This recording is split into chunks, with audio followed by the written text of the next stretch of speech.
ஆயுத நிகழ்ச்சிக்கு அன்போடு வரவேற்கின்றோம் நேர்களே.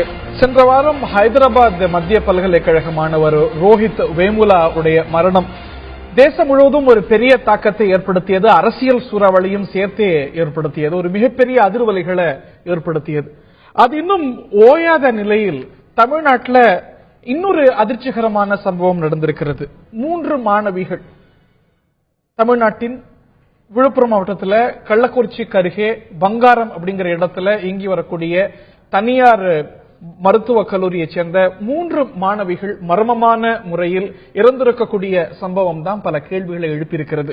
ஒரு சூசைட் நோட், தற்கொலை செய்து கொண்டதற்கான காரணத்தை விளக்கக்கூடிய கடிதமும் கண்டுபிடிக்கப்பட்டிருக்கிறது. அதுல அந்த பள்ளியில் அந்த கல்லூரியில தொடர்ந்து பிரச்சனைகள் இருந்து வருகின்றன. அதிகமான அளவுக்கு கட்டணம் வசூலிக்கப்படுகிறது.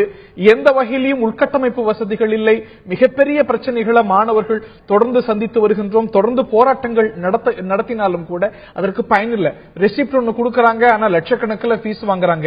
எங்களுடைய மரணத்துக்கு இந்த கல்லூரி நிர்வாகம் தான் காரணம் அப்படின்னு இந்த மாணவிகள் ஒரு சூசைட் நோட்ல எழுதி வைத்திருப்பது கண்டுபிடிக்கப்பட்டிருக்கிறது. இது பல கேள்விகளை சேர்த்து எழுப்பது. இந்த மரணத்துல மர்மம் இருக்கிறதுன்னு அந்த இறந்து போன மாணவிகளுடைய பெற்றோர்கள் சந்தேகம் எழுப்புறாங்க.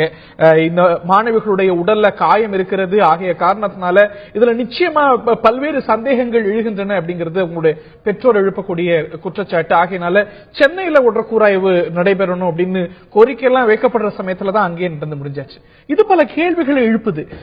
இதுல இந்த மாணவிகளுடைய சூசைட் நோட்ல இருக்கக்கூடிய ஒரு விஷயம், அந்த கல்லூரியில தொடர்ந்து இருக்கக்கூடிய பிரச்சனை, உள்கட்டமைப்பு இல்ல, அதை தாண்டி அதிகமான அளவுக்கு ஃபீஸ் வசூலிக்கப்படுது, எங்களை வச்சு இங்க இருக்கக்கூடிய கட்டட வேலை வரைக்கும் வாங்குறாங்கிற குற்றச்சாட்டெல்லாம் இருக்கிறது. இந்த குற்றச்சாட்டெல்லாம் இருக்கக்கூடிய சூழ்நிலையில தான் இந்த ஒரு கல்வி கூடத்துக்கு, இந்த ஒரு கல்லூரி கூடத்துக்கு அபிலியேஷன் வழங்கி இருக்கக்கூடிய எம்ஜிஆர் மெடிக்கல் பல்கலைக்கழகம், மருத்துவ பல்கலைக்கழகம், டாக்டர் மெடிக்கல் எம்ஜிஆர் யூனிவர்சிட்டி, நாங்கள் இந்த ஒரு இன்ஸ்டிடியூஷனை பொறுத்த வரைக்கும் அபிலியேஷன் வழங்கல 2015-16 ஆண்டுக்குன்னு விளக்கம் கொடுக்குது. அரசியல் கட்சிகள்ல இதுல சந்தேகம் இருக்கிறது. இது ஒரு பிரத்யேகமான ஒரு நீதி விசாரணை நடத்த வேண்டும், சிபிசிஐடி விசாரணை நடத்தணும்னு பல கேள்விகள் எழும்ப, இது பல்வேறு கோணங்கள்ல பல தரப்ப நோக்கிய கேள்விகளை எழுப்பது இந்த மர்ம மரணம். 3 மாணவிகள் மரணம் பொறுப்பேற்க வேண்டியது யார்? கேட்போம், விவாதிப்போம். இன்றைய ஆயுத எழுத்து நிகழ்ச்சியில் நம்முடைய இணைகிறார்கள் திரு ஷேக் தாவூத், ஆளும் அதிமுகவுடைய தோழமை கட்சியான தமிழ் மாநில முஸ்லீம் லீகுடைய தலைவர். அவரை நிகழ்ச்சிக்கு அன்போடு வரவேற்கின்றோம். அதே போல நம்முடைய இணைகிறார் டாக்டர் தங்கவேலு, எம்சிஐ உடைய மெம்பர், அதே போல டாக்டர் எம்ஜிஆர் பல்கலைக்கழகத்துடைய மருத்துவ பல்கலைக்கழகத்துடைய ஆட்சி மன்ற குழுவிலையும் அங்கமா இருந்தவர். அதே போல நம்முடைய இறந்திருக்கக்கூடிய மோனிஷாவுடைய தந்தையார் தமிழரசன் ஆகியோரும் இந்த நிகழ்ச்சியில் இணைகிறார்கள். இன்னும் சற்று நேரத்தில் நம்முடைய அரசியல் விமர்சகர், அதே போல மருத்துவரும் கூட டாக்டர் சுமன் சி ராமன் நம்முடைய இன்னும் சற்று நேரத்தில் இணையிருக்கிறார். நான் திரு தமிழரசன் அவர்கள்ட்ட தான் கேட்க இருக்கின்றேன். இறந்த மோனிஷாவுடைய தந்தையார், அவர் ரொம்ப வலுவா நம்புறார். இதுல சந்தேகப்படக்கூடிய, சந்தேகத்துக்கு இடமான பல்வேறு விஷயங்கள் இருக்கிறது. இது தற்கொலை இல்லை அப்படிங்கிற சந்தேகம் அவருக்கு இருக்கிறது. நான் திரு தமிழரசன் அவர்கள்ட்ட இருந்து ஆரம்பிக்கணும்னு நினைக்கிறேன். ஏன் இந்த மரணம் தற்கொலை இல்ல, இதுல மர்மங்கள் இருக்கிறது, கொலை அப்படின்னு நம்புறீங்க? எந்த அடிப்படையில் இந்த சந்தேகம் உங்களுக்கு எழுது? முதல்ல ஆழ்ந்த இரங்கல்கள் உங்களுக்கு. அதாவது சார், என்னுடைய பெண்ணு கடந்த 22/5/1 மாசம் கல்லூரிக்கு காலையில 9 மணிக்கு கிளம்பி போனாங்க. அன்னைக்கு வீட்டுல இருந்து கிளம்பி போகும்போது புது ட்ரெஸ் போட்டு போயிருந்தாங்க. அதே மாதிரி மேல்மருவத்தூர்ல இருந்து சரண்யா என்ற பொண்ணு கிளம்பி இருக்கு. திருவாங்கூர்ல இருந்து அந்த இன்னொரு பொண்ணு இருந்த பொண்ணு கிளம்பி இருக்குது. 3 பேருமே 4:50 மணி அளவுல கல்லூரியுடைய விடுதிக்கு சென்று அடைஞ்சிருக்காங்க. அவங்க கல்லூரிக்கும் விடுதிக்கும் கிட்டத்தட்ட 15-10 கிலோமீட்டர் டிஸ்டன்ஸ் இருக்கு. அந்த டிஸ்டன்ஸ் வாக்குல பாத்தீங்கன்னா உங்களுக்கு அந்த கல்லூரி புதுசாக ஒரு 6 நாள்ல தேர்ந்தெடுக்கப்பட்ட ஒரு வீட்டுல தான் தங்க வச்சிருக்காங்க மாணவிகளை. வசதி குறைவுன்றதுனால என்ன சொன்னாங்கன்னு தெரியல, வச்சிருக்காங்க. அது கூட அந்த விடுதியில 33 பேர் ஒரு ரூமுக்கு தங்க வச்சிருக்காங்க. ஒரு பாத்ரூம் கக்கூஸ் தான் இருந்திருக்கு. அது யூசேஜ் பண்ணிருக்காங்க. ஆனா என்னுடைய பெண்களும் ஒரே கழிப்பறை வசதி தான் வச்சிருக்காங்க. இது பொண்ணு எப்ப சொன்னாங்கன்னா பொங்கல் லீவுக்கு முன்னாடியே இதை அரேஞ்ச் பண்ணிட்டாங்க. பொங்கல் லீவுக்கு ஒரு லீவுக்கு வரும்போது இந்த விஷயத்தை எங்ககிட்ட சொன்னாங்க. இந்த விஷயத்தை சொல்லும் போது எனக்கு இப்ப போயிட்டு அந்த காலேஜுக்கு அந்த விடுதிக்கு சென்ற உடனே எனக்கு கரெக்டா 4:52 ஒரு போன் பண்றாங்க எனக்கு. அப்பா நான் கல்லூரி விடுதிக்கு வந்துட்டேன்பா, என் கூட சரண்யா இருக்காங்க, பிரியாங்கா இருக்காங்கன்னு சொல்றாங்க. இந்த மாதிரி வார்டன்ட்ட சாவி வாங்கிட்டு வந்துட்டேன்பா, சாவி கொடுத்தாங்க, திறந்து உள்ள வந்துட்டேன்பான்றாங்க. 4:55க்கு பேசுறாங்க. நான் ஒரு 5 நிமிடம் பேசியிருப்பேன். 5 மணிக்கு என்ன சொல்றாங்கன்னா, நீ சாப்பிட்டியாமான்னு கேட்கறேன். வீட்டுல இருந்து சாப்பாடு கட்டி கொடுத்துருக்காங்க. அதே மாதிரி அந்த 2 பிள்ளைகளுக்கும் அவங்க வீட்டுல இருந்து சாப்பாடு கட்டி கொடுத்துருக்காங்க. என்கிட்ட பேசணும் 5 மணிக்கு பேசுறாங்க. நீ சாப்பிட்டு எனக்கு ஒரு 6 மணி நேரம் போன் பண்ணுமான்னு சொல்றேன். அவங்க வந்து எனக்கு 6 மணிக்கு போன் பண்ணுவாங்க. நான் எதிர்பார்ப்போட காத்திருக்கேன். என் பிள்ளை வந்து அங்க வாங்க போயிருக்குது, பேசுவாங்க, எதிர்பார்ப்போட இருக்கேன். 6 மணிக்கு அந்த என்னுடைய பிள்ளை பேசலை. உடனே நான் 6 மணிக்கு அவங்க 6:05க்கு அவங்களுக்கு போன் பண்ணி நான் பேசுறேன். பேசும்போது அவங்களுடைய போன் சுவிட்ச் ஆஃப் செய்யப்பட்டிருக்கிறது. அவங்க உபயோகப்படுத்த போட்ட போன் வந்து ஆண்ட்ராய்டு போன். அதே மாதிரி சரண்யா யூஸ் பண்ண போனும் ஆண்ட்ராய்டு போன், பிரியங்கா யூஸ் பண்ண போன் வந்து சாதாரண போன். ஆனா 3 போனுமே சுவிட்ச் ஆஃப் செய்யப்பட்டிருந்தது. 5 மணியிலிருந்து 6 மணிக்குள்ள ஒரு இடைப்பட்ட நேரத்தில் தான் அவர்கள் படுகொலை செய்யப்பட்டார்கள் என்பது ஆணித்தரமாக என்னால் சொல்ல முடியும். இல்ல படுகொலை எப்படி முடிவுக்கு வரீங்க? ஏன்னா ஒரு சூசைட் நோட் இருக்கு, அதுல கல்லூரி நிர்வாகத்தை தான் குற்றம் சாட்டுறாங்க, தாளாளர் உள்ளிட்ட அவங்க மேல நேரடியா குற்றம் சாட்டுறாங்க, அங்க நடக்கக்கூடிய பிரச்சனைகளை சுட்டி காட்டுறாங்க, கையெழுத்தும் போட்டிருக்காங்க. அந்த கையெழுத்து அவங்களோட கையெழுத்து இல்லைன்னு நினைக்கிறீங்களா? இல்ல இந்த 3 பேரண்ட்ஸும் பேசுறாங்க. ஏதாவது நான் ஒரு உதாரணம் சொல்றேன் சார், கேட்டுங்க. சூசைட் நோட்டுன்னு சொல்றாங்க. அந்த சூசைட் நோட்டை நான் விழுப்புரத்துல பிள்ளையினுடைய சடலத்தை வச்சிட்டு இருக்கிற வரைக்கும் என்கிட்ட ஃபர்ஸ்ட் சூசைட் நோட்டையும் காட்டல, 3 நாட்கள் சூசைட் நோட்டையும் காட்டல, என்கிட்ட எஃப்ஐஆர் காப்பியும் காட்டல. இது வரைக்கும் எஃப்ஐஆர் காப்பியும் எனக்கு கொடுக்கல. அப்படி இருக்கும்போது சூசைட் நோட்டு இவங்களா தயாரிச்சு இன்னைக்குதான் வந்து நெட்ல விடுறாங்க, இன்னைக்குதான் வந்து வெளியே விடுறாங்க. அப்ப அது சூசைட் நோட்டே கிடையாது, இது இவங்களால தயாரிக்கப்பட்டது. அது இல்லாம இல்ல பெற்றோர்களுக்கும் ஓரளவுக்கு அவங்களுடைய ஹேண்ட் ரைட்டிங் தெரியும், கையெழுத்து தெரியும். இந்த 3 எழுதிருக்க கூடாது. சரண்யா இல்ல இல்ல இல்லையா இல்ல, கண்டிப்பாக என்னுடைய பெண்ணுடைய கையெழுத்து கிடையாது. அதாவது ஒரு உதாரணத்துக்கு நான் சொல்றேன் கேட்டுங்க. என்னுடைய பெண் தற்கொலை செய்து கொள்வதாக இருந்தால் 22ஆம் தேதி அங்க போய் தற்கொலை செய்து கொள்ள வேண்டிய அவசியம் இல்லை. நல்லா தெரிஞ்சுங்க, அது என்னுடைய வீட்டிலே செய்து கொள்ளலாம். அது மட்டும் இல்லாம சரண்யாவும் தற்கொலை செய்து கொள்ளலாம், அவர்கள் வீட்டில் செய்து கொள்ளலாம், அவர் வீட்டு அருமாயம் செய்து கொண்டு இருக்கலாம். அதே மாதிரி பிரியங்காவும் அங்க வீட்டு செஞ்சிருக்கலாம். ஏன் செய்யல? தற்கொலை செய்யக்கூடிய மோட்டிவ் இருக்கிறவங்க எங்க வேணா எப்ப வேணா செஞ்சிருக்கலாம். ஆனா 3 பெண்கள் ஒரே நேரத்தில் ஒரே இடத்தில் தற்கொலை செய்து சாத்தியக்கூறுகளே இல்லை. அந்த கடிதத்தில் எழுதப்பட்டிருக்கக்கூடிய விஷயங்க, அந்த கடிதத்துல இந்த கல்லூரி நிர்வாகம் சார்பா அதுல இருக்கக்கூடிய கட்டண கொள்ள இருக்கு, பல்வேறு பிரச்சனைகள் இருக்கிறது, தாளாளர் குடும்பப்படுத்துறாங்க, நிறைய வேலை வாங்குறாங்க, இந்த மாதிரி விஷயங்கள் இருக்கு. கல்லூரி சம்பந்தப்பட்ட விஷயம் அப்படிங்கிறதுக்காக இதை வெளியில கொண்டு வரணுங்கிறது அவங்களோட நோக்கமா இருக்குங்கும் போது இந்த ஒரு கல்லூரி சம்பந்தப்பட்ட இடத்துல நடந்திருக்கிறதுக்கான வாய்ப்பு இல்லையா? இப்ப நான் என்ன சொல்றேன்னா, 5 மணிக்கு கள்ளக்குறிச்சியிலிருந்து டிஸ்டன்ஸ் பங்காரத்துக்கு 15 கிலோமீட்டர் டிஸ்டன்ஸ் பாத்துங்க, 15. ஆனா இவங்க எனக்கு 5 மணி அளவு பேசிருக்காங்க. 5 மணில இருந்து 6 ஈடுபட்ட நேரத்தில் தான் இது நடந்திருக்கு என்னுடைய கணிப்பு. கண்டிப்பா ஏன் சொல்றேன்னா, இவர்கள் கல்லூரி விடுதிக்கு சென்ற போது என்னுடைய வீட்டிலிருந்து அணிந்திருந்த உடுப்புகள் அத்தனையும் அவர்கள் வீட்டிலிருந்து வந்த உடுப்புகள் அனைத்தையும் தான் இவர்கள் தாக்கப்பட்டு இறந்த போது போட்டு அப்படியே அந்த ட்ரெஸ் போட்டிருக்காங்க.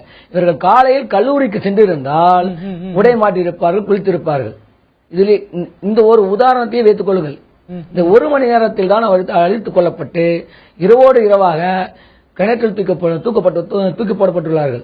ஒரு தற்கொலை செய்து கொள்பவர்கள் கிணற்றில் மேல் நின்று நேராக கிணத்தில் இருந்து குதிக்கும் பொழுது இப்படிதான் குதிப்பாங்க. குதிச்சாங்க கூட ஸ்ட்ரெயிட்டா தான் போய் விழுவாங்க. இப்படியோ ஏதாவது ஒரு பொசிஷன்ல தான் குதிப்பாங்க.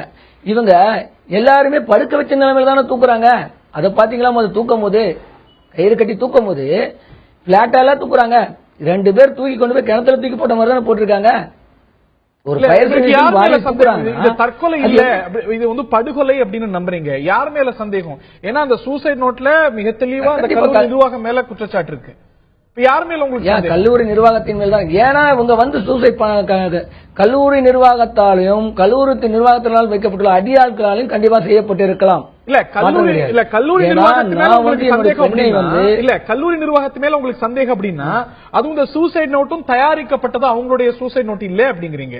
அப்படி இருக்கும்போது ஏன் வந்து கல்லூரி நிர்வாகத்திலேயே மேலே குற்றச்சாட்டு கொண்டு அந்த சூசைட் நோட்ல முத வரியில இருந்து கடைசி வரி வரைக்கும் நேரடியா அவங்க குற்றம் சாட்டுறது இந்த கல்லூரியில் நடக்கக்கூடிய பிரச்சனைகள், அங்க இருக்கக்கூடிய கொடுமைகள் தான்.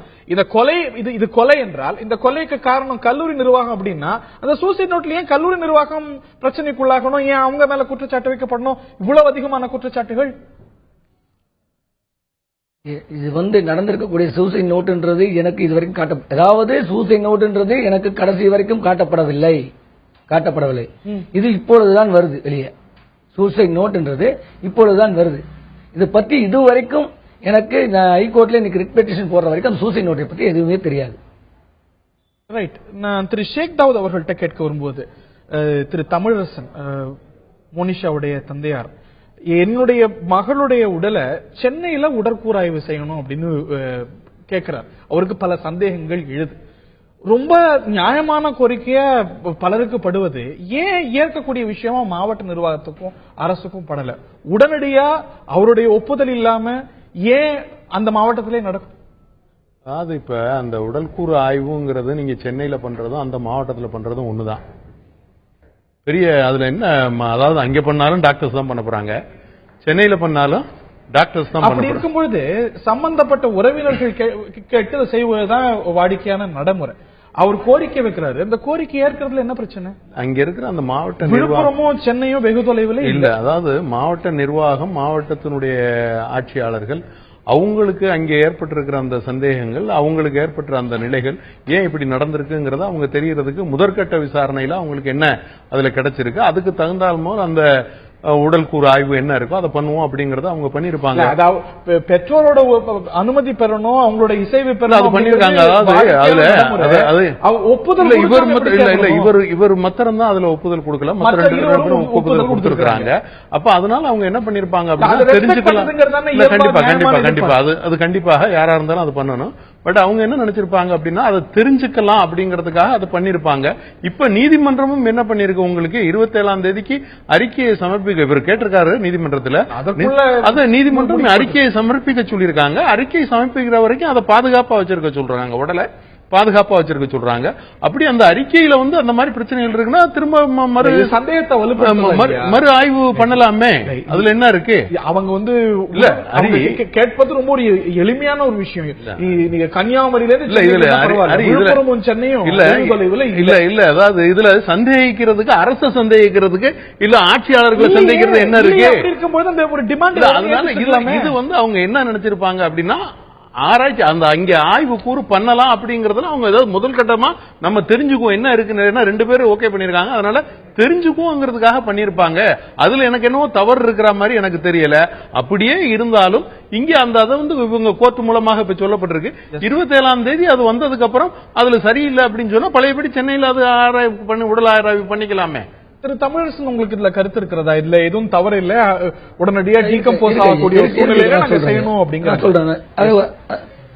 நான் கருத்துக்களை சொல்றேன், அதுக்கு உண்டான கருத்துக்களை சொல்றேன். அதாவது ஏன் எனக்கு அங்க வந்து உடல் கூறு ஆய்வு பண்ணக்கூடாது என்ற நம்பிக்கை இல்லை என்றால், இதே மாவட்ட கலெக்டரிடம் 2013 இந்த அம்மா இல்லாததுக்கு முன்னாடி 2013ல ஒரு போராட்டங்கள் நடத்தி இந்த கல்லூரியை பத்தி எந்த ஒரு வசதிகள் இல்ல, கட்டமைப்பு இல்ல, இது மேல நடவடிக்கை எடுக்கணும்னு சொல்லிட்டு மாவட்ட கலெக்டரையும் தாசில்தாரையும் எல்லாம் பெட்டிஷன் கொடுத்திருக்காங்க. அப்பயும் இந்த நிர்வாகத்தின் மேல எந்த ஒரு நடவடிக்கையும் எடுக்கல. அதுக்கப்புறம் 2015 நடவடிக்கை எடுக்க சொல்லி கொடுத்திருக்காங்க, அப்பயும் நடவடிக்கை எடுக்கல.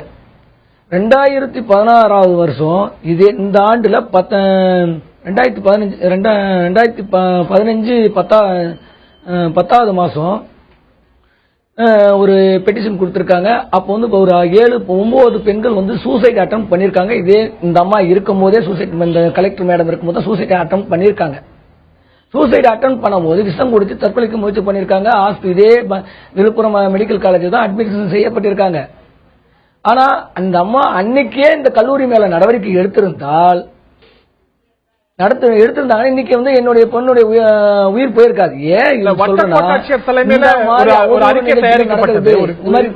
இப்ப புரியுது. பட் ஆனா ஒரே அரசு தானே, இந்த மாவட்டத்துல செஞ்சா என்ன, இன்னொரு மாவட்டத்துல செஞ்சா என்ன, சப்போஸ் அதை இன்ஃபுளுன்ஸ் செய்ய முடியும் சென்னையில சொல்ல முடியாதா? இல்ல இல்ல இல்ல, அதுக்காக சொல்லலையா. இப்ப நான் வந்து அதுக்குதான் விளக்கத்தையே சொல்ல வரேன். இந்த அம்மாவுடைய ஆட்சியில தான், அந்த மாவட்ட ஆட்சியாளர் பொறுப்புல தான் இந்த விழுப்புரம் மாவட்டம் இருக்குது. இந்த விழுப்புரம் மாவட்டத்தில் நடந்த விஷயங்களுக்கு 2 முறை இந்த அம்மாவால எந்த ஒரு நடவடிக்கையும் எடுக்க முடியல. அப்படி இருக்கும்போது இப்ப சூசைட் பண்ணிட்ட 3 பேரையும் சூசைட் பண்ணிட்டாங்கன்னு சொல்றாங்க, மர்டர் அட்டெம்ப்ட். இது பண்ணது எப்படி இவங்க இன்வெஸ்டிகேஷன் பண்ணுவாங்க? இதே ஒழுங்கா செய்யாதவங்க இங்க வந்து போஸ்ட்மார்ட்டம் ரிப்போர்ட்ல சரியா பண்ணுவாங்களான்னு ஐயப்பாடு கண்டிப்பா இருந்தது. இன்னொன்னு என்னன்னா, அந்த 2 பேர் திருப்பி உடலை வாங்கிட்டு பரிசோதனை பண்ணிட்டு போயிட்டாங்க சொல்றாங்க தெரியுங்களா, அது முழுக்க பிரெயின் வாஷ் செய்யப்படுது. எப்படி என்றால், இந்த அம்மா காலையில 9 மணிக்கு ஞாயிற்றுக்கிழமை வந்து உட்கார்ந்தவங்க நைட் 2 மணி வரைக்கும் அங்கதான் இருக்காங்க. எப்படி வாங்குறாங்க தெரியுங்களா ரிப்போர்ட்? ஒவ்வொருத்தரையா கூப்பிட்டு 5 மணி நேரம் பிரெயின் வாஷ் பண்றாங்க. வந்து நாங்க வந்து 2 மணி 3 மணி வரைக்கும் யாரும் உடலை வாங்க மாட்டோம், 3 பேருமே சொல்லிட்டு தான் இருந்தோம். சென்னையில தான் உடல் கூறு பண்ணணும், எல்லாமே செய்யணும்னு. உடனே இவங்க எப்படி டைவர்ட் பண்றாங்க தெரியுங்களா? ஒருத்தர் நாங்க 3 பேர் ஒரே ஸ்டடியா இருக்கும், ஒரே பண்ணணும் முடிவில் இருக்கும் போது ஒருத்தரை மட்டும் பிடிச்சி இழுத்துட்டு போறாங்க. உள்ள கூட்டிட்டு போயிடுச்சு. அவங்களுக்கு என்ன மிரட்டினாங்களோ என்ன பண்ணாங்களோ தெரியாது, அவங்களுக்கு என்ன பிரெயின் வாஷ் பண்ணாங்களோ தெரியாது. பேசி ஒருத்தர் ஃபர்ஸ்ட் அக்ரிமெண்ட் கையெழுத்து வாங்குறாங்க. அக்ரிமெண்ட் வாங்கி இரவு 7 மணிக்கு எங்கேயாவது எந்த நாட்டிலேயாவது இரவு 7 மணிக்கு போஸ்ட்மார்ட்டம் செய்வார்களா? அதை முதல் கேளுங்க. 7 மணிக்கு முதல் பெண்ணுடைய பிரேத பரிசோதனை செய்யறாங்க. 2வது பிரேத பரிசோதனை வந்து இன்னொரு பொண்ணா இது முடிச்ச உடனே அடுத்தவங்களை உள்ள இழுத்துட்டு போய் பேசி 9 மணிக்கு இரவு 9 மணிக்கு பேசி 10 மணிக்கு போஸ்ட்மார்ட்டம் ரிப்போர்ட் அனுப்புறாங்க. 11 மணிக்கு என்ன 10 மணிக்கு என்ன அப்ரோச் பண்றாங்க, என்ன கூப்பிட்டு நான் முடியவே முடியாதுன்னு சொல்லி தான் சென்னையை நோக்கி ஹைகோர்ட்டை நோக்கி வந்தேன் அப்பீல் பண்றதுக்கு. இவ்வளவு அப்ப தவறுகளே நடக்கலன்றாங்க, தவறே செய்யல, இது சூசைட் அட்டெம்ப்ட் தான் சொல்றேன். அப்ப ஏன் சார் இவ்வளவு பிரஷர்? அவசரமா ஏன் சார் உங்களுக்கு வந்து போஸ்ட்மார்ட்டம் ரிப்போர்ட் பண்ணணும்? எங்க சென்னைக்கு அனுப்பிச்சிருக்கலாமே. பிரச்சனையே பண்ணாதவங்க, இதே நடக்கல, அப்ப எதுவுமே தப்பே நடக்கலாம் கூட இங்க பாத்துக்கலாமே. நாங்க தப்பு இல்லைன்னு ஏத்துட்டு போயிடுவோமே. நீங்க ஒண்ணும் பிரஷர் கொடுக்க செய்யலையா? எனக்கு உண்மையில அங்க வந்து நியாயமா நடக்குமாங்கிற சந்தேகத்தை எழுப்ப அப்படி அதுல வந்து எதுவும் பிரச்சனை இல்லை அப்படிங்கும்போது 3 பேருமே இந்த காலேஜுக்கும் அந்த ஆட்சியாளருக்கும் என்ன பிரச்சனை? சந்தேகம் என்னன்னா, இதே கல்லூரி நிர்வாகத்து மேல பல்வேறு குற்றச்சாட்டுகள் வைக்கப்பட்டிருக்கு, போராட்டம் நடத்தப்பட்டிருக்கு, அப்பெல்லாம் கடுமையான நடவடிக்கை எடுக்கப்படல. அவர் எடுத்திருக்காருங்கிறதும் இருக்கே, எடுத்து இந்த வருஷம் அஃபிலியேட்டனே கொடுக்கப்படல. அதுக்கு பிறகு வரேன், அந்த அஃபிலியேஷன் பார்த்துக்கு வரேன். இல்லன்னு டாக்டர் எம்ஜிஆர் யூனிவர்சிட்டி சொல்லுது, அதான் உண்மையா நான் கேட்கிறேன். அந்த ஒரு சந்தேகங்கள் உங்களுக்கு எப்படி? அதாவது இதுல எனக்கு அது புரியல. ஒரு ஆட்சியாளர் இல்ல, ஒரு ஆட்சியாளர் இதை பண்ணுவாங்களா? நீங்க அதை நம்புறீங்களா? எத்தனையோ காலேஜஸ் இருக்கு. இப்ப அவர் சொல்றதுல நமக்கு மாற்ற கருத்து இல்ல, அவர் சொல்றது உண்மையாக இருக்கலாம், அதை நான் தப்புன்னு சொல்ல வரல. ஆட்சியாளருக்கு என்ன இன்ட்ரெஸ்ட் வேண்டி இருக்கு காலேஜை காப்பாத்துறதுக்கு? நான் திரு சுமந்த் அவர்கள்ட்ட தான் கேட்க விரும்புறேன். நீங்களே சொல்லுங்க, இவ்வளவு அவசரமா இந்த விஹார்ஸ்ல போஸ்ட்மார்ட்டம் செய்வாங்களா, 7 மணிக்கு செய்வாங்களாங்கிற கேள்விகள் எழுப்புறாரு. அது மட்டும் இல்லாம 3 பேரும் சேர்ந்து சந்தேகத்தை எழுப்பி வேற ஒரு மாவட்டத்துல செய்யணுங்கிறாங்க, வேற ஒரு மாநிலத்துக்கு கேட்கல, வேற ஒரு மாவட்டத்துல செய்யணும் அப்படிங்கிறாங்க. அந்த ஒரு டிமாண்ட் ஏற்கிறதுல மாவட்ட நிர்வாகத்துக்கும் அரசுக்கும் என்ன பிரச்சனை இருக்க முடியும்? இல்ல, அவர் சொல்றது அடிப்படையா நம்ம பார்த்தாக்க அவருடைய பாயிண்ட் ஆஃப் வியூல இருந்து ஐ கேன் ஜஸ்டிஃபை. ஆனால் இதுல வந்து ஒரு மேட்டர் ஆஃப் பிரின்சிபல் இருக்கு. இந்த மாதிரி இந்த விஷயத்தில் இவர் ஒன்று கூறுகிறார், அதில் நியாயம் இருக்கலாம் இல்லாமல் இருக்கலாம்ங்கிறது ஒரு பக்கம் இருக்க. நாளைக்கு எந்த ஒரு நிகழ்வு இந்த மாதிரி ஒரு துயர சம்பவம் நடக்கும் பொழுது அந்த இறந்தவருடைய பெற்றோர்களோ உறவினர்களோ எங்கு போஸ்ட்மார்ட்டம் செய்ய வேண்டும் என்று அரசை வந்து கட்டாயப்படுத்த முடியாது. ஒரு பிரின்சிபல் இருக்கு. இல்ல ஒரு நிமிஷம், கோகுல்ராஜோடைய மரணத்துல அரசு சென்னையில தான் நடந்தது. இல்ல அதாவது உங்களுக்கு 2 விஷயம் பார்க்கணும். ஒண்ணு வந்து சில காரணங்களுக்காக, ஒரு உதாரணத்துக்கு ஒரு லா அண்ட் ஆர்டர் சிச்சுவேஷனை வந்து நம்ம தடுக்கணும் அப்படிங்கிற அடிப்படையில நம்ம போஸ்ட்மார்ட்டம் வேற இடத்துல செய்யலாம்.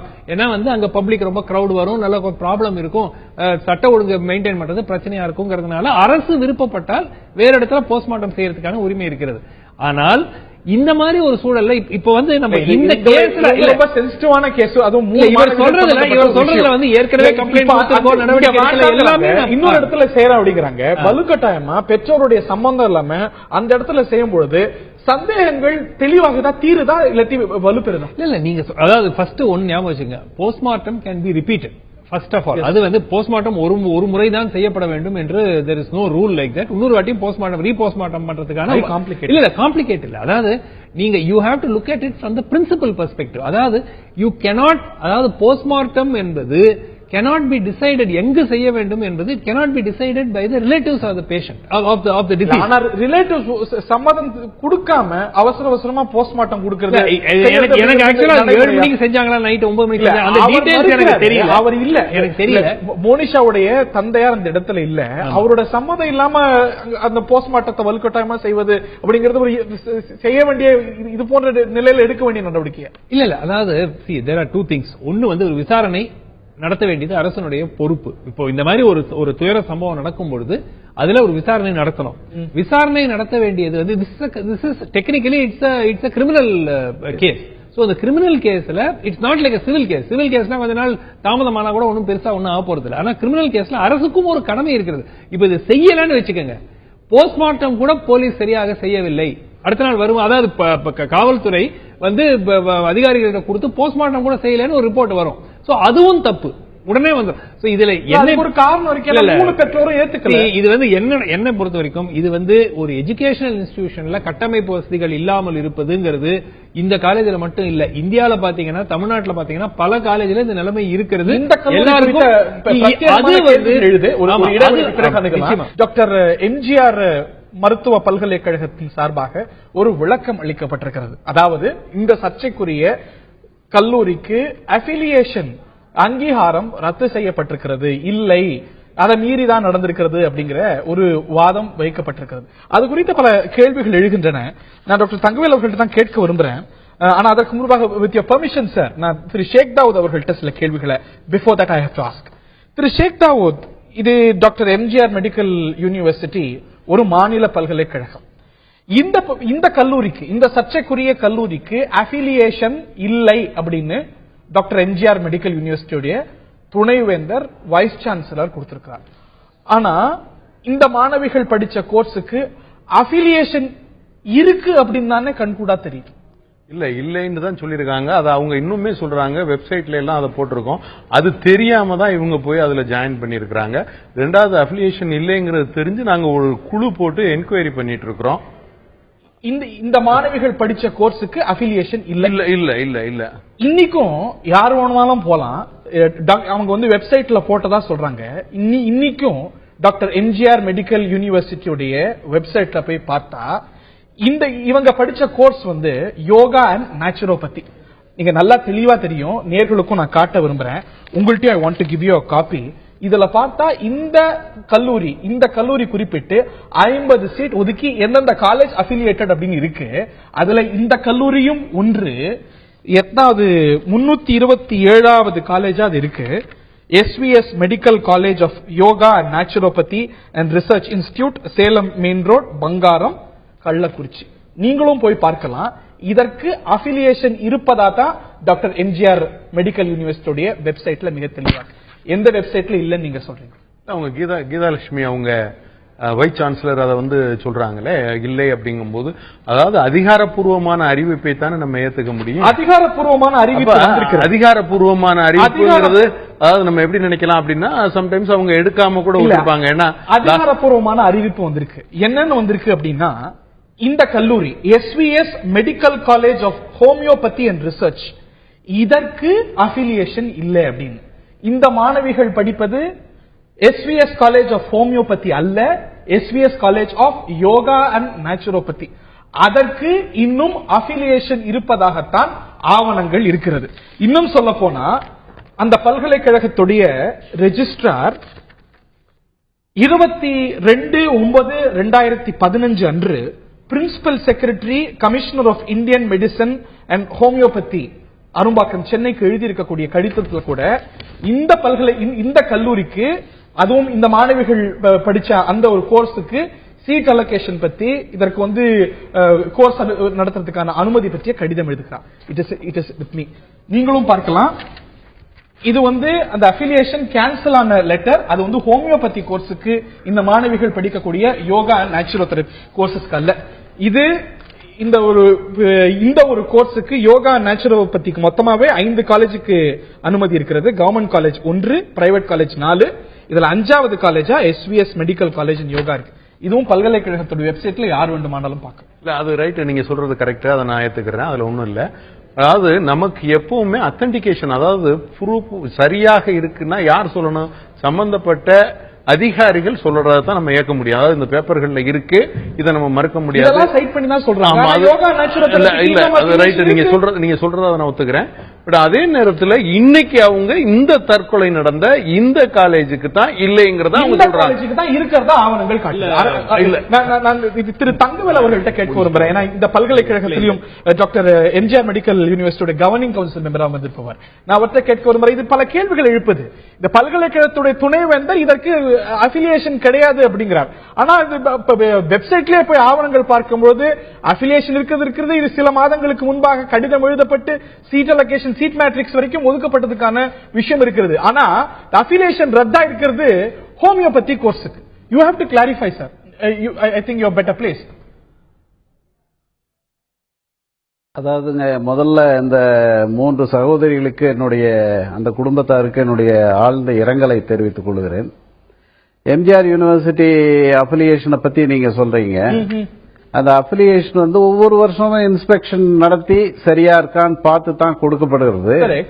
இதுல இந்த குறிப்பிட்ட இந்த கல்லூரிக்கு அஃபிலியேஷன் இருக்குதா இல்லையா, அவங்க 2 கோர்ஸ் நடத்துறாங்க, அந்த 2 கோர்ஸ்ல எந்த கோர்ஸ்க்கு இருக்குது இல்லங்கிறத நான் வெரிஃபை பண்ணி தான் சொல்ல முடியும். Because வெப்சைட்ல வைஸ் சான்சலர் சொல்வது ஆனா வைஸ் ஹோமியோபதி கோர்ஸுக்கு தான் ரத்தா இருக்கிறதுக்கான நோட்டிபிகேஷன் அவங்க வெப்சைட்லயே போடப்பட்டதா சொல்றாங்க. ஹோமியோபதி கோர்ஸுக்கு தான் ரத்தா இருக்கிறதா இருக்கு. ஆனா இந்த மாணவி படிப்பது யோகா அண்ட் நேச்சுரோதெரபி கோர்ஸ். அதற்கு இன்னும் அஃபிலியேஷன் இருப்பதா தான் ஆவணங்கள் இருக்கு. 22/9/2015 கூட எழுதியிருக்கக்கூடிய கடிதத்துல இதற்கு சீட் மேட்ரிக்ஸ் அலோகேஷன் பத்தி ரெஜிஸ்ட்ரார் எழுதுறார்.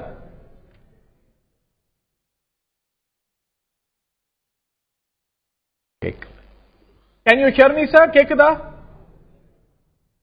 சார்? இல்ல, நீங்க சொன்னது ஒரு பகுதி கேட்கல, இன்னொரு தடவை கேளுங்க. கேட்கல. இல்ல, இப்ப இவங்க கேன்சல் ஆயிருக்கிறதா சொல்றாங்க. ஆனா வெப்சைட்லயே போய் பார்க்கும்போது அவங்க வெப்சைட் தான் சைட் பண்றாங்க. வெப்சைட்லயே தெளிவா சொல்லிருக்கோம்.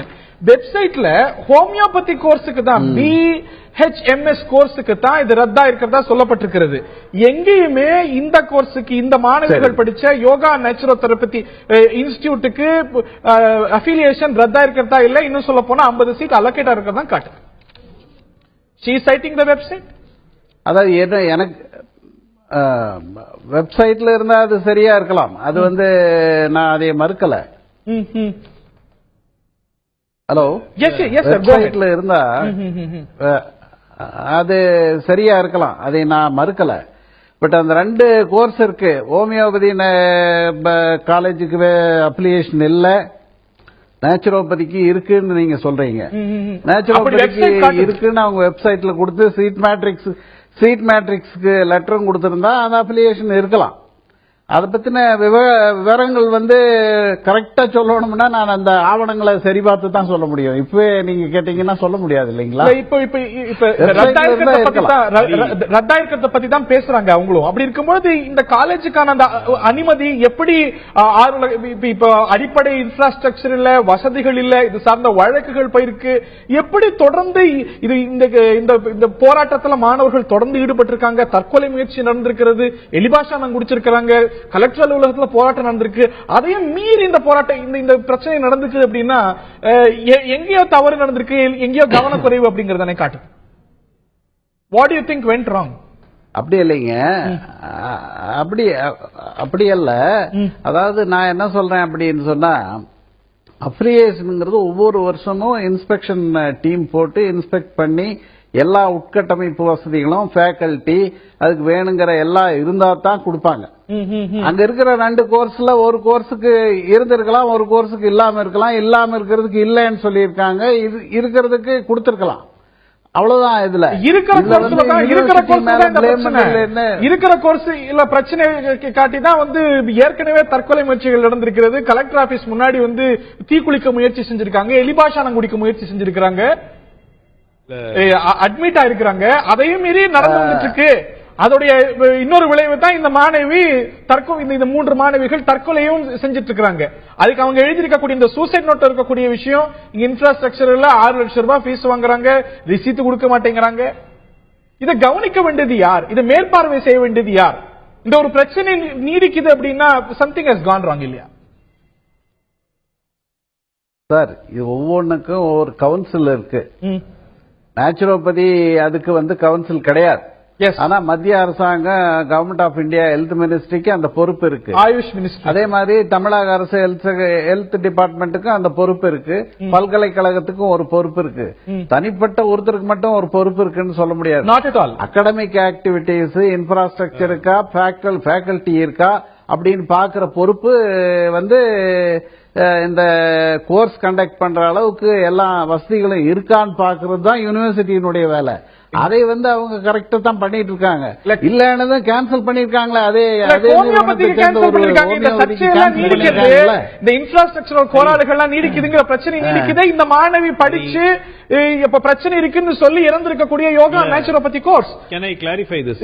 S doctor. அதாவது முதல்ல வந்து மாணவிகள் படித்துட்டு இருந்த கோர்ஸ் வந்து bachelor of naturopathy and yogic sciences, right? College வந்து ஹோமியோபதி கோர்ஸும் நடத்திட்டு இருந்தாங்க, நேச்சுரோபதி கோர்ஸும் நடத்திட்டு இருந்த ஒரு காலேஜ். இப்ப என்ன எனக்கு கிடைத்த தகவல், and this subject to confirmation, is that 14-15 ஆண்டு வரைக்கும், தட் இஸ் இயர் 14-15 வரைக்கும் இந்த நேச்சுரோபதி கோர்ஸுக்கும் அஃபிலியேஷன் இருந்திருக்கிறது. அதாவது 2014-15 வரைக்கும் எம்ஜிஆர் யூனிவர்சிட்டியில அஃபிலியேட்டடாக இருந்திருக்குது. அப்புறம் என்ன இருக்கு, இந்த கம்ப்ளைண்ட் எல்லாம் சென்ற ஆண்டே வந்து நடுவுல இருந்து கம்ப்ளைண்ட் எல்லாம் வர ஆரம்பிச்சிருச்சுன்னு சொல்லிட்டு இந்த ஆண்டு அதாவது 15-16க்காக பர்மிஷன் கொடுக்கப்படவில்லை அப்படிங்கறதா எனக்கு கிடைத்த இன்ஃபர்மேஷன். இல்ல ஒரு நிமிஷம், 22/9/2015 சீட் மேட்ரிக்ஸ் அலோகேட் பண்றதுக்கு இல்ல ஒரு நிமிஷம் இருங்க. அவங்க வந்து MGR university has to issue a permission every year for each course.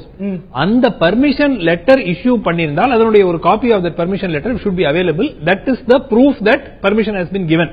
It is the proof. 22/9/2015 principal secretary commissioner of Indian medicine and ஹோமியோபதிக்கு டாக்டர் பி ஆறுமுகம் ரெஜிஸ்ட்ரார் கடிதம் எழுதுறார் சீட் மேட்ரிக்ஸ் அலோகேஷனுக்காக.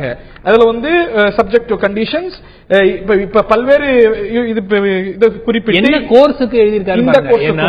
இல்ல அதாவது ரெண்டு விஷயம்.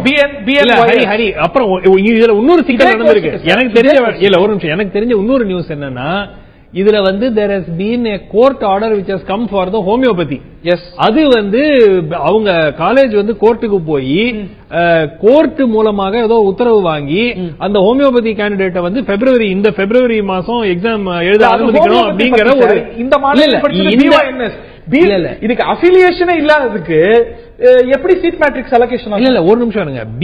ஐ have not seen this letter. எனக்கு தெரியாது. But as far as எனக்கு கிடைச்ச நியூஸ் வந்து 2015-16க்கு இவங்க ஒன்னும் பர்மிஷன் கொடுக்கல. But even that is not relevant. ஏன்னா 14-15லயே இந்த ஸ்டூடெண்ட்ஸ் ஏற்கனவே ஜாயின் பண்ணிட்டாங்க. இல்ல சோ அதனால இது 15-16க்கு கொடுக்கலை அப்படின்னா கூட it will not be relevant to this case. 14-15ல தங்கவேல் அவர்கள்ட்ட கேட்க விரும்புறேன், அஃபிலியேஷன் இல்லாத கோர்ஸுக்கு சீட் மேட்ரிக்ஸ் அலோகேஷன் ஆகுமா? அஃபிலியேஷன் இல்ல. அவங்க எனக்கு கிடைச்ச தகவல் படி அந்த நண்பர் சொன்ன மாதிரி 2015-16க்கு அஃபிலியேஷன் கொடுக்கலன்னு சொல்றாங்க. ஆமா, அப்படி கொடுக்காத கோர்ஸுக்கு வந்து சீட் மேட்ரிக்ஸ் இதாகாது.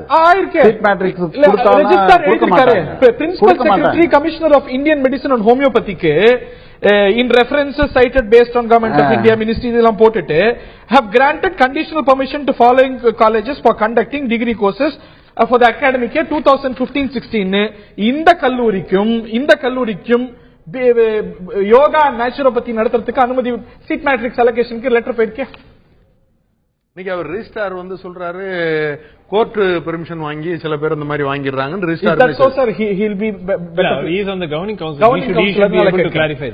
அஃபிலியேஷன் இல்லன்னு வைஸ் சான்சலர் சொல்றாங்க. ஆனா சீட் மேட்ரிக்ஸ் அலோகேஷனுக்கான லெட்டர் இருக்கு. அஃபிலியேஷன் இல்ல, அதாவது 2015-16க்கு இல்லன்னு தான் எனக்கும் சொல்லப்பட்டிருக்கு. சீட் மேட்ரிக்ஸுக்கு லெட்டர் கொடுத்திருக்காங்களா இல்லையாங்கிறது நீங்க உங்க கையில வச்சிருக்கீங்க. எங்கிட்ட உடனே வெரிஃபை பண்ணி சொல்றதுக்கு ஒண்ணு எங்கிட்ட ஆவணங்கள் இல்லைங்களா? இது ரகசிய ஆவணம் இல்ல, பப்ளிக் டொமைன்ல இன்டர்நெட்ல பார்க்கலாம். ஐ think you can see and judge it better. நிச்சயமா நீங்க பார்ப்பீங்கன்னு நினைக்கிறேன். அதே போல இந்த மாணவிகளுடைய சீனியர் இந்த கல்லூரியில படிச்ச மற்றொரு மாணவி மீனாட்சி நம்முடைய இணைப்பில் இணைகிறார். சகோதரி, இதுல மர்மம் இருப்பதா சொல்லப்படுது. இந்த குற்றச்சாட்டு உங்களுடைய சக மாணவி, உங்களுடைய ஜூனியர் அவங்க எழுதியிருக்கக்கூடிய கடிதத்துல கல்லூரியில் நடந்த இந்த இன்ஃப்ராஸ்ட்ரக்சரல் கோளாறுகள், அதை தாண்டி பல்வேறு பிரச்சனைகள் மாணவர்களுக்கு இருக்கு. இதன் அடிப்படையில தான் இந்த முடிவுக்கு நாங்க தள்ளப்பட்டிருக்கோம் எழுதியிருக்காங்க. உண்மையிலே இந்த பிரச்சனைகள் அதிகமான அளவுக்கு இருக்கா? What are your problems? உங்களுடைய கருத்துக்கள் சகோதரி. ஹலோ, எஸ்சிஎஸ் மெடிக்கல் காலேஜில் நான் 2010 ஜாயின் பண்ணேன். ஹலோ, தொடர்ந்து 2010 நான் ஜாயின் பண்ணேன். ஆனா கோர்ஸ் பிஎன்ஒஎஸ் தான் சொல்லி அட்மிஷன் போட்டாங்க. Bachelor of naturopathy medicine surgery அந்த கோர்ஸ்ல தான் அட்மிஷன் கார்டு வாங்கி எல்லாம் அட்மிஷன் போட்டாங்க. ஆனா 1 இயர்க்கு அப்புறம் என்ன பண்ணாங்கன்னா bachelor of electro homoeopathy medicine surgery என்ற கோர்ஸ்ல என்ன ஜாயின் பண்ணி விட்டாங்க. ஏன் அந்த கோர்ஸ்ல என்ன ஜாயின் பண்ணி விடுறீங்க? நீங்க பிஎன்ஒஎஸ் 1 இயர் எனக்கு வேஸ்ட் ஆகுதுல, பிஎம்எஸ் ஜாயின் தான் நான் பண்ணணும் அப்படின்னு கேட்டதுக்கு, இல்ல நீ பிஎன்ஒஎஸ் வேண்டாம், பிஎம்எஸ் நீ படி, அந்த கோர்ஸ் தான் நல்ல வேல்யூன்னு சொல்லிட்டு என்னை ஜாயின் பண்ணி விட்டாங்க. சரி, ஜாயின் பண்ணி விட்டாங்களே சொல்லிட்டு நாங்களும் படிக்க ஆரம்பிச்சோம். படிக்க ஆரம்பிச்சதுல இருந்து ஒரு book fees, hostel fees, mess fees, இந்த மாதிரி சொல்லிட்டு ஃபீஸ் கட்டிட்டு இருந்தா தான் நீ காலேஜுக்குள்ள என்ட்ரன்ஸ் ஆக முடியும் அப்படின்னு சொல்லிட்டு இந்த மாதிரி ஃபீஸ்லயே ரொம்ப டார்ச்சர் பண்ணிட்டு இருந்தாங்க. சரின்னு சொல்லிட்டு இந்த மாதிரி நீங்க லோன் தரேன்னு சொல்லிட்டு தானே எங்களை காலேஜுக்கு டாக்டர் சீட்டே ஃபுல் பண்ணீங்க, நீங்க லோன் அப்ளை பண்ணி தராம நாங்க எப்படிங்க மேம் கட்டுறது, எங்க கை காசு போட்டு எப்படி கட்டுறது அப்படின்னு கேட்டதுக்கு அவங்க சொல்றாங்க, நான் லோன் 2 இயர்ஸ்க்கு அப்புறம் தான் நான் அப்ளை பண்ணி தருவேன், நீங்க ஃபர்ஸ்ட் லோன் காசு கட்டுங்க அப்படின்னு சொன்னாங்க. நீங்க போய் லோன் பேங்க்ல போய் கேளுங்க அப்படின்னு சொன்னது. பேங்க்ல போய் கேட்டா போனஃபைட் சர்டிபிகேட் கேட்கறாங்க. இங்க கேட்டா போனஃபைட் சர்டிபிகேட் கொடுங்க மேம், பேங்க்ல இந்த மாதிரி போனஃபைட் சர்டிபிகேட் கேட்கறாங்க, ஃபீஸ் ஸ்ட்ரக்சர் கேட்கறாங்க, அப்பலாம் தான் லோன் அப்ளை பண்ணி தருவாங்களாமா அப்படின்னு கேட்டா இவங்க நாங்க போனஃபைட் சர்டிபிகேட் எல்லாம் தரமாட்டோம், நீ உங்களோட பிரச்சனையை எடுத்து நீ பேங்க் மேனேஜர்கிட்ட பேசு, எனக்கு லோன் அப்ளை பண்ணி தர சொல்லு அப்படி அந்த விதமா கொண்டு போனாங்க. இதுவரை இன்ன வரையும் லோன் எதுவுமே வாங்கி தரலைங்க சார். 3rd இயர் ஆகுது. 5 லட்சம் ரூபாய் நாங்க பணம் கட்டிருக்கோம். அதுக்கான சூரிட்டி எங்கள் கையில எதுவுமே இல்ல, எந்த பில்லுமே எங்க கையில இல்ல, எந்த சூரிட்டியும் இல்ல. ஒரே ஒரு ஐடி கார்டு கொடுத்தாங்க, அது செகண்ட் இயர் மட்டும் பாத்திருப்பீங்கம்மா. உங்களுடைய சகோதரி ஜூனியருடைய சூசைட் நோட் பாத்திருப்பீங்க. அதுல சொல்லப்பட்டிருக்கக்கூடிய குற்றச்சாட்டு எல்லாம் உண்மை இருக்கா? அவங்க படிக்கக்கூடிய மாணவர்களை வச்சு வேலை வாங்குறாங்க, ஃபீஸ் வாங்கிட்டு ரசீது கொடுக்க மாட்டேங்கிறாங்க, கொடுமைப்படுத்துறாங்க, இதெல்லாம் உண்மை இருக்குங்களா? கண்டிப்பா உண்மை இருக்குங்க சார். எனக்கு சார் நாங்க ஜாயின் பண்ணும்போது ஃபர்ஸ்ட் கிரவுண்ட் ஃப்ளோர் மட்டும்தான் சார் இருந்தது. இப்போ 3 ஃப்ளோர் மேல ஏறி இருக்குங்க சார். அதுலயுமே நாங்க தான் சார் ஃபுல் அண்ட் சித்தாள் நாங்களே, கொத்தனார் நாங்களே, எல்லாமே ஸ்டூடெண்ட்ஸ் தான். அந்த போய் அந்த பேசிக்கா என்ன சப்ஜெக்ட் சொல்லி தராங்கன்னு தெரியாது. ஒரு கிளாஸ் ரூம், ஒரே ஒரு கிளாஸ் ரூம், சீனியரும் படிக்கணும் ஜூனியர் படிக்கணும். இல்ல யோகா படிச்சுட்டு உங்களை சித்தாள் வேலை பார்க்க வைக்கிறாங்களா? ஆமாங்க சார், சித்தாள் வேலை, கொத்தனாள் வேலை, அவ்வளோ என்னென்ன வேலை பார்க்க வேணுமோ. ஒரு கர்ம யோகா என்ற பேர்ல காலையில 5 மணிக்கு ஆரம்பிச்சா அந்த 1/2 மணி நேரம் தான் சார் அந்த யோகா சொல்லி தருவாங்க. அந்த 1/2 மணி நேரம் சூரிய நமஸ்காரம் மட்டும்தான் சார் சொல்லி தருவாங்க. ஒரு 4 ஆசனா சொல்லி தருவாங்க. மித்தது எல்லாம் அந்த புல்லு வெட்டுறது, கூட்டுறது, லெட்டினை கிளீன் பண்றது, ஹாஸ்டல் கிளீன் பண்றது, இல்லாட்டி போய் செங்கல் வந்திருந்தா எத்தனை எண்ணி இருக்குன்னு போய் பாரு, சிமெண்ட் கூட எத்தனை வந்திருக்குன்னு போய் பாரு, கம்பி கட்டுறது கரெக்டா போய் பாரு. சித்தாளுங்க இன்னைக்கு வேலைக்கு வந்திருக்காங்களா இல்லையா? இதெல்லாம் கோர்ஸ்ல இருக்குன்னு சொல்றாங்களா? கர்ம யோகாங்கிற பேர்ல சித்தாள் வேலை, கூட்டுறது, பெருக்கிறது, இதெல்லாம் கோர்ஸ்ல இருக்குங்க, இதெல்லாம் கரிக்குலம்ல இருக்கான doctor Thangavel? How can this happen? அப்படிதான் டாக்டர் தங்கவேல். அப்படி இல்லைங்க சார், இவங்க அடிப்படை வேலைக்கு எங்களை யூஸ் பண்ணிட்டாங்க. இது it is appalling. Yes doctor Thangavel sir சொல்லுங்க. அந்த சகோதரி சொன்னது இந்த சித்தாள் வேலை அது இதெல்லாம் வந்து கோர்ஸ்ல கிடையாது சார், நிச்சயமா கிடையாது. நான் வந்து நேச்சுரோபதி யோகா ஸ்டூடெண்ட் கிடையாது. அலோபதியில MBBS MS அதெல்லாம் படிச்ச ஆள். இருந்தாலும் இந்த மாதிரி எல்லாம் வச்சிருக்க மாட்டாங்க. அதெல்லாம் நடந்துதா நடக்கலையா அதெல்லாம் என்னை கேட்டீங்கன்னா எனக்கு தெரியல. நான் என்ன கேக்குறேன்னா, இது வந்து கர்மயோகாங்கிற பேர்ல நடக்கிறதா, கர்மயோகான்னு கரிக்குலத்துல இருக்கிறதா, அந்த சம்பந்தப்பட்ட மாணவர்களுடைய பெற்றோர்களும் சொல்றாங்க. கரிக்குலத்துல நிச்சயமா சித்தாள் வேலை பண்ணு சிமெண்ட் மூட்டை எண்ணெய் நிச்சயமா கரிக்குலத்துல இருக்காது சார். அது யாருக்குமே தெரிஞ்ச ஒரு விஷயம் தான்.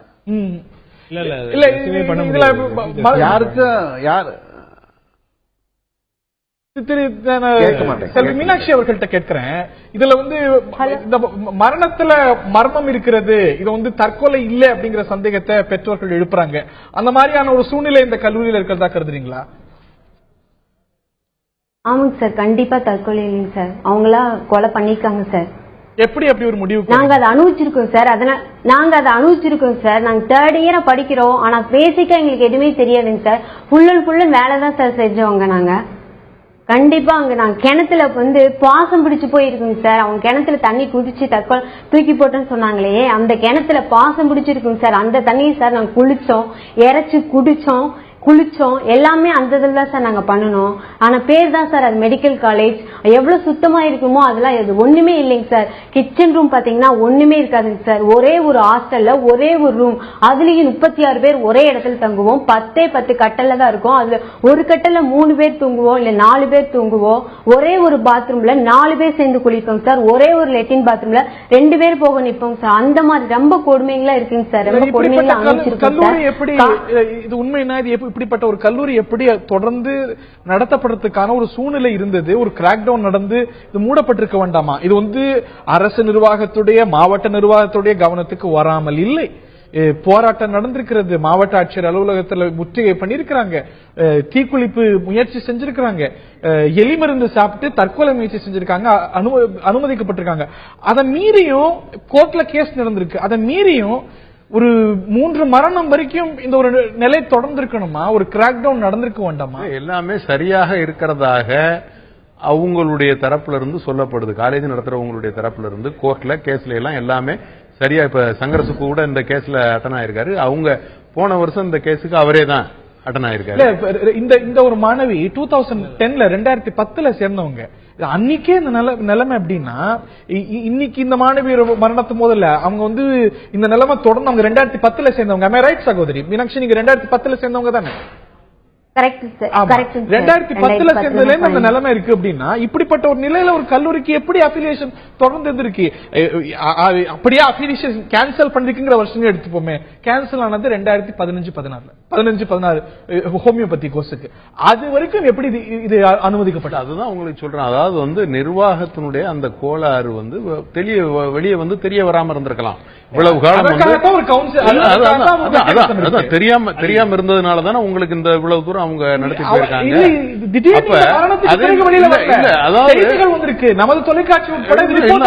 அதான் மாவட்ட ஆட்சியர்ல இருந்து எல்லாரும் அதை பார்த்து தான் அதை நிப்பாட்டணும் அப்படிங்கிறதுக்கு அதுக்குள்ள ஏற்பாடுகள் எல்லாம் பண்ணிட்டு இருக்காங்க. அவங்க மேல கேஸ்கள் இருக்கு, அதெல்லாம் நடந்துகிட்டு இருக்கு, நடக்காம இல்ல ஒரு பக்கம்.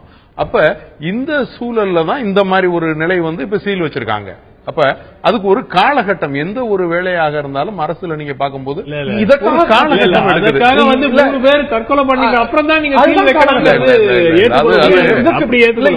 இந்த தற்கொலை இன்னைக்கு நடந்திருக்கு. இந்த தற்கொலையா அதுல சந்தேகம் இருக்கு, அவங்க பெற்றோர்கள் எழுப்புறாங்க. ஆனா தற்கொலை முயற்சிகள் ஒரு முறை அல்ல, ஒரு முறைக்கு மேல செய்யப்பட்டது மாவட்ட ஆட்சியர் அலுவலகத்தில். இல்ல அதான் சொல்றேன், அது எல்லாமே அதுக்கு வந்து இந்த ப்ராசஸ் அந்த வந்து ஒவ்வொரு, அதாவது அவர் சொன்ன மாதிரி இது ஒருத்தர் பொறுப்பு இல்ல. அந்த டாக்டர் தங்கவேலுங்கிறவர் சொன்ன மாதிரி ஒருத்தர் பொறுப்பு கிடையாது. சம்பந்தப்பட்ட பல மெக்கானிசம் இருக்கு, பல தரப்புல இருந்து பாக்குறாங்க. அப்ப அதுல வந்து அவங்களுக்கு அது சரியாக இருந்து சரி இல்லைங்கிறது தெரிய வர்றது டைம் எடுத்திருக்கு. இத வந்து லோக்கல் அட்மினிஸ்ட்ரேஷன் ஜஸ்டிஃபை பண்ணவே முடியாது. ஃபர்ஸ்ட் ஒன்னு ஞாபகம் வச்சுங்க, முதல்ல வந்து டிஸ்ட்ரிக்ட் அட்மினிஸ்ட்ரேஷன் மாவட்ட ரீதியாக அந்த அரசாங்க அதிகாரிகள் அங்க போயிருப்பாங்க, இன்ஸ்பெக்ஷன் பண்ணிருப்பாங்க. ஏன்னா இந்த கம்ப்ளைண்ட்ஸ் வந்து ஃபர்ஸ்ட் அவங்களுக்கும் வந்திருக்கு, மாவட்ட ஆட்சியருக்கும் வந்திருக்கு. அதுக்கப்புறம் வந்து சிஎம் செல்லுக்கு எழுதின அப்படிங்கிறாங்க. அதுக்கப்புறம் வந்து யூனிவர்சிட்டிக்கு அது காப்பி வந்திருக்குங்கிறாங்க. சோ இது பல லெவல்ஸ்ல இது ஹைலைட்டே ஆகாம யாருக்குமே தெரியாத ஒரு விஷயம் என்று எடுத்துக்கொள்ள முடியாது. ரெண்டாவது, லோக்கல் அட்மினிஸ்ட்ரேஷன் அங்க போயிருந்தாங்கன்னா இந்த சிச்சுவேஷனை வந்து இந்த மாணவிகளே விளக்கி இருக்கலாம். தொலைக்காட்சியில வந்து இன்னைக்கு சொல்றாங்கன்னா நிச்சயமா அங்க அவங்க எழுதின கம்ப்ளைண்ட்டுக்கு ஆட்சியாளர்கள் அங்க வரும்பொழுது லோக்கல் அட்மினிஸ்ட்ரேஷனுக்கு இவங்க சொல்லிருக்கணும், இந்த மாதிரி விஷயங்கள் இருக்கு, இந்த மாதிரி பிரச்சனைகள் மேல ஒரு குழு அமைக்கப்பட்டது. அதான் குழு அமைக்கப்பட்டு there must have been some necessary action should have been recommended at the local level. அந்த administration should have recommended something. இந்த காலேஜ் மேல இந்த மாதிரி நடவடிக்கை எடுக்கணும். what should be the action taken? ஒன்னு. ரெண்டாவது வந்து at the level of the university, பல்கலைக்கழகம் வந்து ஒவ்வொரு ஆண்டும் வந்து இன்ஸ்பெக்ஷனுக்கு போகும்போது இவ்வளவு இன்ஃப்ராஸ்ட்ரக்சர் கேப்ஸ் இருக்கும் பொழுது, ஆனா இது வந்து இந்த ஒரு காலேஜ் மட்டும் நினைக்காதீங்க, தமிழ்நாடு மட்டும் நினைக்காதீங்க, அகில இந்திய அளவில் இதாவது வந்து naturopathy, yoga and homeopathy college, regular medical காலேஜ்ல இன்ஃப்ராஸ்ட்ரக்சர் சுத்தமா இல்லாத காலேஜுக்கெல்லாம் அப்ரூவல் வந்து வருது. அது எப்படி வருதுங்கிறது எல்லாருக்கும் தெரிஞ்ச விஷயம். இல்ல நான் என்ன சொல்றேன்னா அந்த இதுலயும் ஒரு மிஸ்டேக் இருந்திருக்கு. In fact I just went through this letter. நீங்க சொன்ன லெட்டர்ல கவர்மெண்ட் ஆஃப் இந்தியா உடைய ஆர்டர் அடிப்படையில் conditional permission is being granted. இந்த கண்டிஷனல் பர்மிஷன் வந்து இந்த காலேஜுக்கு BNYS கோர்ஸுக்கு இருக்கு. 15-16 தான் போட்டிருக்காங்க இந்த வருஷம். சொல்லப்பட்டிருக்கோம் 15-16 போட்டிருக்காங்க. அவங்க என்ன சொல்றாங்கன்னா unless after receiving the அதாவது I am to inform you only conditional permission is given. If government of India permission is withdrawn, students have to be discharged from the course. அப்படிங்கிறது, அதாவது அவர் என்ன சொல்றாரு, மத்திய அரசு கவர்னிங் கவுன்சில், இந்த பல்கலைக்கழகத்தோட governing council இருக்கிற doctor Thangavel சொல்வது அஃபிலியேஷன் இல்லைன்னா it is not possible. This cannot be done. See what they are saying.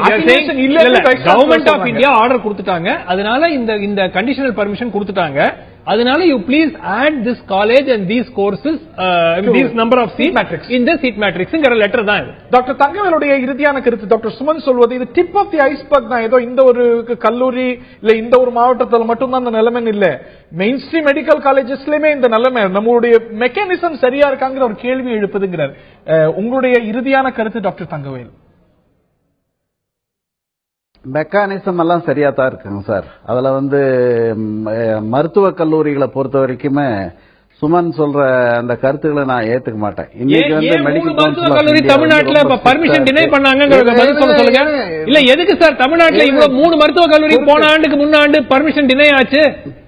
அடிப்படை வசதிகள் எல்லாம் இருக்குனாக்க ஏன் டினை ஆச்சு? குறுக்க நான் நீங்க சார் நீங்க பேசுறப்ப நான் குறுக்க பேசல, நீங்க வந்து என்னை பேச விடுங்க. அதாவது மருத்துவக் கல்லூரிகள் அப்படின்னு சொல்றது அரசு மருத்துவக் கல்லூரிகள் இருக்கு, தனியார் மருத்துவக் கல்லூரிகள் இருக்கு.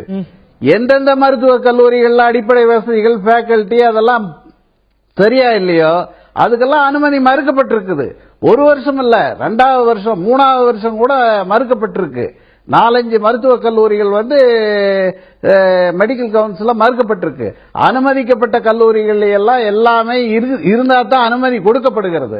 அப்ப இருக்கப்ப நீங்க மெடிக்கல் கவுன்சிலையோ அல்லது இன்னொரு அதே மாதிரி வைஸ் சான்சலர் சொல்றாங்க. ஆக ஒரு அடிப்படை முகாந்திரம் இருக்கிற இந்த குற்றச்சாட்டுல வைஸ் சான்சலர் வரைக்கும் ஏற்றுக்கொள்ளக்கூடிய விஷயம். ஆனா இந்த வருஷம் வரைக்கும் அட்மிஷன் நடந்திருக்கிறது, சீட் மேட்ரிக்ஸ் இருக்கு அப்படிங்கும் போது இந்த மெக்கானிசம் குறித்த கேள்வி இதுவே ஒரு எக்ஸாம்பிள் உதாரணமா எடுத்தாலும் கூட அது கேள்வி முதல்ல நான் கேட்கறது கொண்டு சொல்லுங்க. இந்த இறந்து போன சகோதரிகள் வந்து எந்த வருஷத்தை சேர்ந்தவங்க? 1ஆம் ஆண்டு சேர்ந்தவங்களா? 2ஆம் ஆண்டு. ஹலோ, 2ஆம் ஆண்டு சேர்ந்தவங்க. 2ஆம் ஆண்டுனா அவங்க சேர்றப்ப அஃபிலியேஷன் இருந்திருக்கு. அதுக்கப்புறம் வைஸ் சான்சலர் வந்து 15-16க்கு நான் கேள்விப்பட்ட தகவலை சொல்றேன் சார். 15-16க்கு இல்ல வைஸ் சான்சலர் தெரியக்கூடிய விஷயம் சொல்லி முடிய இல்லைன்னு வைஸ் சான்சலர் சொல்லி இருந்தா சரியா படிச்சுட்டு தான் அவங்க சொல்லி இருப்பாங்க. அதுக்கப்புறம் 15-16க்கு அஃபிலியேஷன் இல்லாம தான் இருந்திருக்கும். இல்ல இல்லாம இருந்திருக்கும். சீட் மேட்ரிக்ஸ் அலோகேஷனுக்கான லெட்டர் இருக்கிறது. அதுவும் இல்லாம இங்க இந்த 327வது காலேஜா இதற்கு வந்து அஃபிலியேட்டட் இன்ஸ்டிடியூஷன்ல லிஸ்ட் ஆயிருக்கு. அப்படி இருக்கும்போது இந்த வருஷம் அட்மிஷன் நடந்திருக்கு, அஃபிலியேஷன் இல்லாததுல எப்படி எனக்கு புரியல. ஹோமியோபதியில தான் இல்லன்னு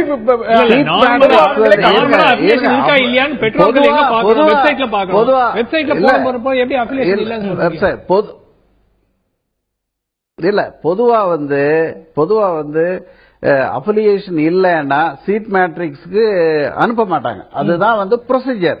ஆனா இது எப்படி சீட் மேட்ரிக்ஸ்க்கு போய் பல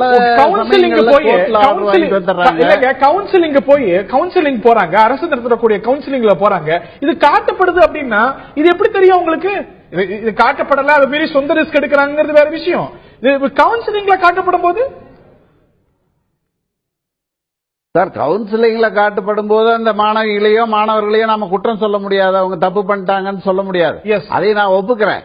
ஆனா சீட் மேட்ரிக்ஸுக்கு எப்படி, என்ன வகையில சீட் மேட்ரிக்ஸுக்கு அனுப்பிச்சாங்களா, அனுப்பிச்சிருந்தா எந்த முறையில் அனுப்பிச்சாங்கிறத வெரிஃபை பண்ணாம எப்படி நான் பதில் சொல்ல முடியும் உங்களுக்கு? வைஸ் சான்சலர் வந்து சொல்லியிருக்காங்கன்னு சொல்றீங்க நீங்க. 15-16 வந்து அவங்க வந்து அஃபிலியேஷன் கேன்சல் பண்ணிருக்காங்க. கேன்சல் பண்ணாம vice chancellor, honourable vice chancellor வந்து சொல்ல முடியாது. சொல்லியிருந்தாங்கன்னா அது உண்மையா தான் இருக்கும். அப்படி இருக்கும் பட்சத்தில் எப்படி சீட் மேட்ரிக்ஸ் போயிச்சு அப்படின்னு கேக்குறீங்க? அது சரியான கேள்விதான். அது எப்படி போச்சு அப்படிங்கறத வெரிஃபை பண்ணி கரெக்டா பார்த்துட்டு தான் சொல்ல முடியுமே வெளிய ஆன் தி ஸ்பாட் கேட்டீங்கன்னா இதெல்லாம் சொல்ல முடியாது. இந்த தருணத்துல பல கேள்விகள், நிச்சயமா பல கேள்விகள் எழுது. நீங்க சொல்றது போல ஒரு நபரை குற்றம் சாட்டிட முடியாதுதான். ஆனாலும் கூட டாக்டர் சுமன் சொல்வது போல இது ஒரு இடத்துல மட்டும் நடக்கக்கூடிய பிரச்சனையா, தொடர்ந்து இது போன்ற இன்ஃப்ராஸ்ட்ரக்சர் பிரச்சனைகள், உட்கட்டமைப்பு பிரச்சனைகள், மீனாட்சி வர்ணித்தது போல, மோனிஷாவுடைய தந்தையார் வர்ணித்தது போல பல கல்லூரிகள்ல இந்த பிரச்சனைகள் இருக்கிறதா? இந்த கேள்விகள் ஒரு பக்கம் எழுந்திருக்க, இந்த கல்லூரி குறித்தும் பல கேள்வி எழுந்திருக்கிறது. இதற்கு இந்த ஒரு கல்வியாண்டை பொறுத்த வரைக்கும் 2015-16 அஃபிலியேஷன் ரத்தா இருக்கிறதா இல்லையா? நிச்சயமா பல்கலைக்கழகம் விளக்கும் என்று எதிர்பார்ப்போம். ஆனால் இது போன்ற கொடூரங்கள், இது போன்ற நாளைய இந்தியாவுடைய தூண்களா இருக்கக்கூடிய மாணவ மாணவிகளை இது போன்ற சம்பவங்களை நாம் நிச்சயம் இழக்கக்கூடாது, இந்த முறையில இழக்கக்கூடாது அப்படிங்கறது மட்டும் நிச்சயமா எல்லாரும் ஏற்போம். நிகழ்ச்சியில் பங்கு பெற்ற விருந்தினர்கள் அனைவருக்கும், பார்த்த நேயர்களுக்கும் நன்றி.